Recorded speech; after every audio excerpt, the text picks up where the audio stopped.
नमस्कार प्रिय दर्शकों, स्वागत है आपका हमारे YouTube चैनल। रोज सुबह उठकर बोलने चाहिए ये दो शब्द, ये समस्त दुख, कष्ट और पापों का नाश करने वाले हैं। इस विषय में एक प्राचीन कथा है जिसका वर्णन आज हम आपके समक्ष प्रस्तुत करने जा रहे हैं, इसीलिए आप इस कथा को ध्यान से अवश्य सुनें। प्राचीन काल की बात है। एक दिन मुनि वात्स्यायन भगवान विष्णु के दर्शन करने के लिए वैकुंठ लोक पधारते हैं। किंतु दर्शकों, हम कहानी शुरू करें और आप इस वीडियो में खो जाएं। इससे पहले अगर आप हमारे चैनल पर पहली बार आए हैं तो हमारे YouTube चैनल को सब्सक्राइब करें। प्रिय दर्शकों, अगर आप भी भगवान श्री कृष्ण को सच्चे दिल से मानते हो तो कमेंट में सच्ची श्रद्धा से जय श्री कृष्ण जरूर लिखें। किंतु वहां पर उन्हें भगवान विष्णु के दर्शन नहीं होते हैं। वहां पर समस्त ब्रह्मांड को अपने मस्तक पर धारण करने वाले शेषनाग बैठे हुए होते हैं। मुनि वात्स्यायन शेषनाग को प्रणाम करते हैं। मुनि को देखकर शेषनाग उनका स्वागत करते हुए कहते हैं, हे मुनिवर, वैकुंठ में आपका स्वागत है। आज किस कारण से आपका वैकुंठ में आगमन हुआ है? मुनि वात्स्यायन कहते हैं, हे नागराज, आपको प्रणाम है। मैं आज भगवान विष्णु के दर्शन करने के लिए ही आया हूं, किंतु मेरा यह कैसा दुर्भाग्य जो मुझे सृष्टि के पालनकर्ता श्री हरि के दर्शन नहीं हो पा रहे हैं। मैंने ऐसा वह कौन सा अपराध किया है जिससे मुझे मेरे भगवान के दर्शन दुर्लभ हो गए हैं? कृपया मुझे उपाय बताइए जिससे मुझे प्रभु के दर्शन सुलभ हो जाए। मैं किस प्रकार से प्रभु को प्रसन्न करूं? शेषनाग जी कहते हैं, हे मुनिवर, आपने कोई अपराध नहीं किया है। भगवान विष्णु के भक्तों के लिए उनके दर्शन दुर्लभ नहीं है। इस विषय में महाराजा जनक से जुड़ा एक प्राचीन इतिहास कहा जाता है जिसका मैं आपको वर्णन करूंगा। केवल एक पाप के कारण महाराज जनक को नरक के द्वार के पास जाना पड़ा, और किंतु उनके द्वारा बोले गए दो शब्दों के कारण ही उन्हें और अन्य नरक के प्राणियों को नरक से छुटकारा मिल गया। हे मुनिवर, केवल सुबह इन दो शब्दों का उच्चारण करने मात्र से ही समस्त दोष समाप्त होते हैं। हे मुनिवर, आप इस प्राचीन कथा को ध्यान से सुनिए। इस कथा को सुनने मात्र से ही समस्त दुख दूर होते हैं। इस मंत्र का जाप करने से आपको भगवान के दर्शन हो जाएंगे। मुनि वात्स्यायन कहते हैं, हे शेषनाग, मैं इस कथा को सुनने के लिए उत्सुक हूं। कृपया आप इस कथा को मुझसे कहिए, मैं ध्यानपूर्वक इस कथा का श्रवण करूंगा। फिर शेषनाग मुनि वात्स्यायन को वह महान कथा सुनाने लगते हैं। हे मुनिवर, त्रेता युग की बात है, जब भगवान राम और माता सीता मनुष्य देह का त्याग करके अपने धाम को चले गए थे। उसके कुछ समय बाद देवी सीता के पिता श्री महाराज जनक ने योग के द्वारा अपने शरीर का परित्याग कर दिया। देह का त्याग करने के पश्चात उस समय उन्हें ले जाने के लिए एक दिव्य विमान प्रकट हुआ। फिर महाराज जनक उस दिव्य विमान में बैठकर जाने लगे। कुछ समय बाद वह विमान तीव्र गति से यमपुरी पहुंच गया। फिर महाराज जनक का विमान यमपुरी के संयमनीपुरी के निकट से जाने लगा। उस स्थान पर अनेक नरक है और उन नरकों में अनेक पापी जीव सजा भुगत रहे होते हैं। जैसे ही महाराज जनक का विमान उन नरकों के पास से गुजरने लगा तो वहां की वायु महाराज के शरीर को स्पर्श करके नरक के प्राणियों को सुख प्रदान करने लगी। उस शीतल वायु से नरक के प्राणियों को नरक की भयंकर अग्नि में शीतलता प्राप्त होने लगी। जैसे जैसे महाराज का विमान उन प्राणियों से दूर जाने लगा तो फिर उन प्राणियों को नरक की अग्नि से जलन होने लगी और वे जोर जोर से चीत्कार करने लगे और महाराज से प्रार्थना करने लगे, हे महात्मा, कृपया यहां से दूर ना जाओ। जो वायु आपके शरीर को छूकर हमारी ओर आ रही है उससे हमें बड़ा सुख मिल रहा है। नरक की अग्नि की दाह कम हो रही है। महाराज जनक बड़े महात्मा थे। उन नरक के प्राणियों का करुण विलाप सुनकर उन्हें बड़ी दया आ गई। उनका हृदय शोक से भर गया। उन नरक के प्राणियों को ऐसे कष्ट भोगता हुआ देखकर महाराज का मन विचलित होने लगा। वे इस प्रकार से सोचने लगे, यदि मेरे यहां पर रहने से इन प्राणियों को सुख प्राप्त होता है, इनकी नरक की पीड़ा कम होती है, तो मैं यहीं पर निवास करूंगा। यही स्थान मेरे ठहरने के लिए उत्तम है।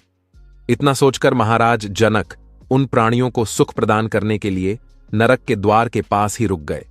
वहां की वायु महाराज के शरीर को छूकर उन प्राणियों की ओर जाने लगी और उन्हें सुख प्रदान करने लगी, जिससे नरक के सभी प्राणी महाराज को धन्यवाद देने लगे और कहने लगे, हे राजन, आप बड़े पुण्यवान हैं। हम पापियों को सुख प्रदान करने के लिए आप उत्तम लोक का त्याग करके यहां पर ठहर गए हैं। फिर कुछ समय के बाद उस स्थान पर नरक के देवता यमराज आ जाते हैं। यमराज देखते हैं कि महान पुण्यात्मा तथा दयालु महाराज जनक नरक के द्वार के पास खड़े हैं। महाराज जनक को वहां पर खड़ा देखकर यमराज को बड़ा आश्चर्य हुआ। वे महाराज जनक से कहने लगे, हे राजन, आप तो बड़े पुण्यात्मा हैं, समस्त धर्मात्माओं के आप शिरोमणि हैं। भला आप इस नरक के द्वार के पास कहां से आ गए? आपको किस दुष्ट ने यहां पर खड़ा कर दिया? आप जैसे पुण्यवान मनुष्यों के लिए यह स्थान उचित नहीं है। आप तो विष्णुलोक के अधिकारी हैं। यह स्थान तो पापी और दुष्ट आत्माओं के लिए है। इस स्थान पर आप जैसे पुण्य आत्मा नहीं आते हैं। यहां पर उन पापियों को लाया जाता है जो दूसरे मनुष्यों के साथ द्रोह करते हैं, दूसरों पर कलंक लगाते हैं, दूसरों का धन लूटते हैं, पराई स्त्रियों के साथ विचरण करते हैं। जो अपनी पतिव्रता धर्मपरायण स्त्री को त्याग देता है, उन लोगों को यहां पर लाया जाता है और नरक की सजा दी जाती है। जो धन के लालच में मित्र के साथ धोखा करता है, उस पापी को मेरे द्वारा इन नरकों में डाल दिया जाता है। जो भगवान में आस्था नहीं रखते, जो नास्तिक होते हैं, धर्म कर्म नहीं करते हैं, उन्हें ही इस नरक में डाल दिया जाता है। जो भगवान विष्णु के नाम का स्मरण नहीं करता, जो समस्त नरकों से मुक्ति दिलाने वाले भगवान विष्णु है, उनकी पूजा कभी नहीं करता, उन मनुष्यों को ही इस नरक में गिराया जाता है। बड़े बड़े पाप करने वाले प्राणियों को मेरे दूत घसीटते हुए लाकर इस नरक में गिराकर भयंकर दंड देते हैं। इसीलिए हे राजन, आप इस स्थान से चले जाइए। आपके जैसे भगवान विष्णु के भक्त को यहां पर ठहरना नहीं चाहिए। आप श्रेष्ठ विमान में बैठकर वैकुंठ लोक को जाकर समस्त सुखों का उपभोग कीजिए। यमराज के द्वारा इतना कहने पर महाराज जनक कहने लगते हैं, हे धर्मराज, इन प्राणियों का करुण विलाप सुनकर मुझे इन पर बड़ी दया आ रही है।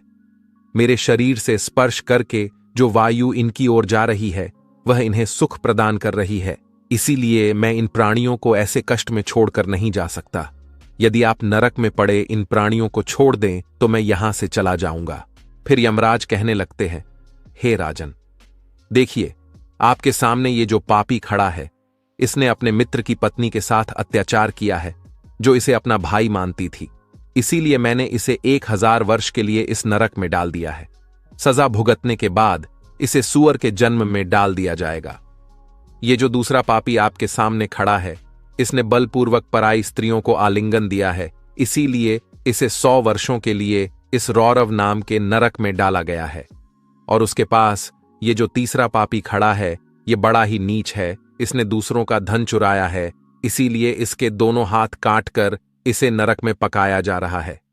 ये जो चौथा पापी है, इसने अपने द्वार पर आए अतिथियों का कभी सम्मान नहीं किया, सदैव उनका अपमान ही किया है। इसीलिए इसे अंधकार से भरे तमिश्र नाम के नरक में डाल दिया जाएगा। ये जो पांचवा पापी है, इसने हमेशा ऊंचे स्वर में दूसरों का अपमान किया है। ये छठा पापी खड़ा है, इसने कान लगाकर दूसरों की निंदा सुनी है।